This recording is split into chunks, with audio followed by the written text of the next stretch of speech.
Bismillahirrahmanirrahim. Assalamu alaikum students. Students, in this lecture we are going to discuss a very short and very beautiful poem. And the poem is I Am Nobody, Who Are You?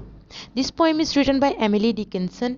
Students, actually ये जो है ना poem का title नहीं है I am nobody who are you, ये poem का title नहीं है क्योंकि एमिली डिकिंसन ने कोई भी पोएम टाइटल के साथ नहीं लिखी थी, क्योंकि उसका हरगिज़ भी इरादा कोई नहीं था अपनी पोएम्स को पब्लिश करवाने का, वो बल्कि इस चीज़ के काफ़ी अगेंस्ट थी पब्लिसिटी के। तो ये कि ये सारी पोएम्स जो हैं वो उसके डेथ के बाद पब्लिश हुई। तो आजकल के ज़माने में विदाउट टाइटल तो कुछ भी नहीं होता, तो जो पब्लिशर्स हैं उन्होंने से कि उसकी फ़र्स्ट लाइंस, पोएम्स की फ़र्स्ट लाइंस को एज अ टाइटल जो है वो यूज़ कर लिया। तो अगर हम लोग बात करें इस पोएम के बारे में, it is very short poem and as I have already told you that this poem is written by Emily Dickinson।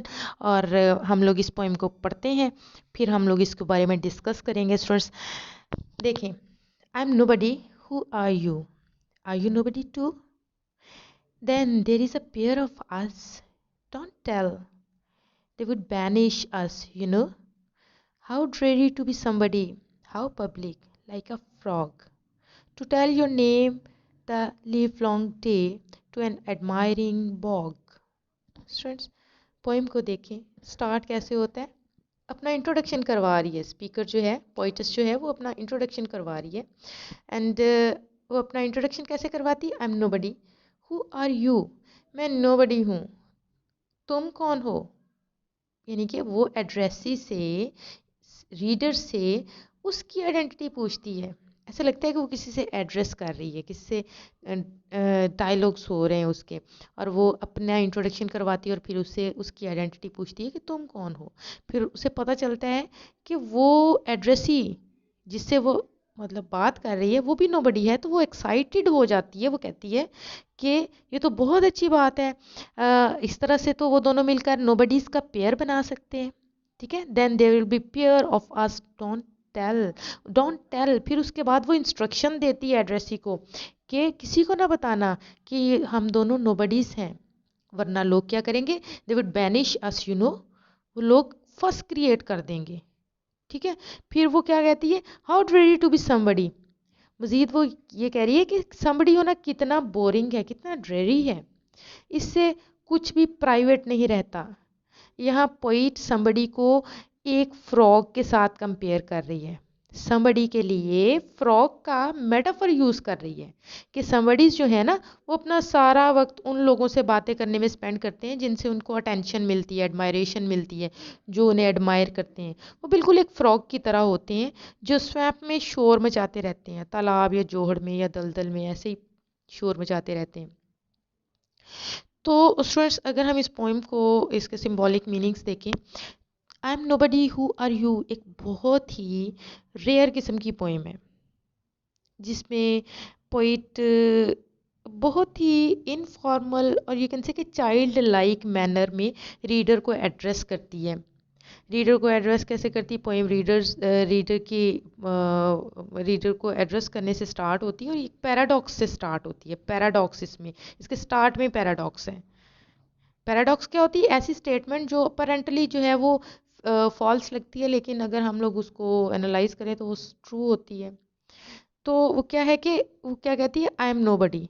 अब ये पैराडॉक्स कैसे है, एक नोबडी कैसे पोएम लिख सकता है, एक अगर कोई शख्स है ही नहीं तो वो पोएम कैसे लिख सकता है। लेकिन वो प्रूव करती है कि वो नोबडी है। नोबडी वो उन लोगों के लिए कह रही है जो पब्लिक होना नहीं चाहते।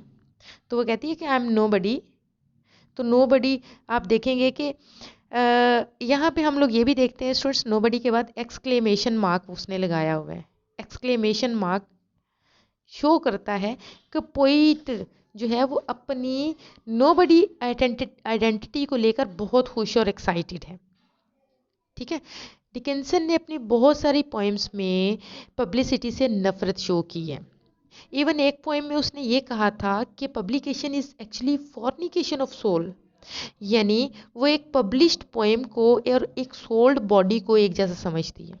दूसरे लफ्ज़ों में वो समझती है कि यू कैन से कि वो सख्ती से इस हक में है कि इंसान की सोचें प्राइवेट रहनी चाहिए और प्राइवेटली शेयर की जानी चाहिए, और ये ही आइडिया इस पोएम में हमें नज़र आता है। मगर ये पोएम जो है वो डिकिंसन की एक और साइड को भी स्टूडेंट्स रिवील करती नज़र आती है। क्या वो है? वो ये कि वो कंपेनियनशिप की ख्वाहिश भी रखती है। एक इंसान के तौर पर उसकी ये डिज़ायर बिल्कुल नेचुरल है। स्पीकर इस पोएम में एक और नोबडी से मिलने पर एक्साइटेड है। देखिए एक्सक्लेमेशन मार्क पहले वो उसने लगाया कि क्या तुम, मैं नोबडी हूँ, ठीक है, इस पे वो खुश है। और फिर वो एड्रेसी से पूछती है कि क्या तुम भी नोबडी है, नोबडी हो, और उसके बाद वो इस पे जो है वो कहती है then there is a pair of us, इसके आगे भी एक्सक्लेमेशन मार्क है। यानी कि वो इस चीज़ पे भी एक्साइटेड है कि उसको एक कंपेनियन मिल गया है। वो नोबडी है तो एड्रेसी भी नोबडी है, इसका मतलब है कि इन दोनों का पेयर बन सकता है, और इस चीज़ पे वो बहुत ज़्यादा एक्साइटेड है। तो यहाँ पे हम उसकी कंपेनियनशिप की ख्वाहिश को भी देखते हैं। अब इस सेकंड स्टैंजा में हम लोग देखें तो सेकंड स्टैंजा में स्पीकर एक्सप्लेन क्या करती है कि वो कहती है कि वो ये अब पहले तो वो बता चुकी है ना कि वो नोबडी है, अब वो ये एक्सप्लेन करती है कि वो समबडी क्यों नहीं होना चाहती। वो ये कहती है कि it would be dreary to be somebody. वो एक्चुअली अकेला रहना पसंद करती है, उसे पब्लिक में जाने से खौफ आता है। वो पब्लिक पर्सन को एक फ्रॉग से कंपेयर करती है, फ्रॉग का मेटाफर उसके लिए यूज़ कर रही है। ये बहुत ही ऑड सी बात है, मगर शायद वो ऐसा इसलिए कर रही है कि फ्रॉग ओपनली रहते हैं और ऊंची आवाज़ में बिला वजह टराते रहते हैं, बिला वजह सबको अपनी प्रेजेंस का एहसास दिलाते हैं। सिर्फ बॉग जो है, to an admiring bog, bog एक ऐसी जगह होती है जहाँ फ्रॉग्स रहते हैं, कीचड़ वाली दलदल जैसी। तो जो फ्रॉग्स होते हैं कॉन्स्टेंटली बोलते तो रहते हैं, मगर ये सिर्फ अपनी एग्जिस्टेंस का एहसास उस बॉग को ही दिला सकते हैं जहाँ पे वो रह रहे होते हैं। वो मेंढकों को ही अपनी एग्जिस्टेंस का एहसास दिला सकते हैं। दूसरे जो सेंसिबल लोग वहाँ से गुजर रहे होते हैं वो तो केयर नहीं करते इस चीज़ की, कोई भी और उनकी आवाज़ को नहीं सुनता है। यही वजह है कि स्पीकर पब्लिक नहीं होना चाहती। वो समझती है कि अगर वो अपनी पोइम्स को पब्लिश करवाएगी और ख़ुद की मौजूदगी का एहसास दिलाने की कोशिश करेगी, तो ये ऐसा ही है जैसे वो एक बॉग को अपनी मौजूदगी का एहसास दिला रही है, जबकि किसी को भी वहाँ पर परवाह नहीं होगी और वो ख़ुद को एक क्रॉकिंग फ्रॉक की तरह फुलिश फील करेगी। सो Students, we find theme of individual identity and alienation, the idea of being different. ये सारी जो है ना हम इसमें थीम्स देखते हैं, अपनी आइडेंटिटी का थीम, एलिनेशन का थीम, और इसके अलावा बीइंग डिफरेंट होन जो है ना वो थीम हम लोग इसमें देखते हैं। तो इसके अलावा मज़ीद इसमें हम क्या देखते हैं, डिज़ायर ऑफ कंपेनियनशिप। वो अलहदा तो रहना चाहती है, नोबडी तो होना चाहती है, स्टिल वो एक कंपेनियनशिप की ख्वाहिश रखती है। So students, this was all about I am nobody, who are you. Next lecture में हम इंशाल्लाह करेंगे एमिली डिकिंसन की एक और poem, I felt a funeral in my brain. So till next lecture, take care of yourself. अल्लाह हाफिज़।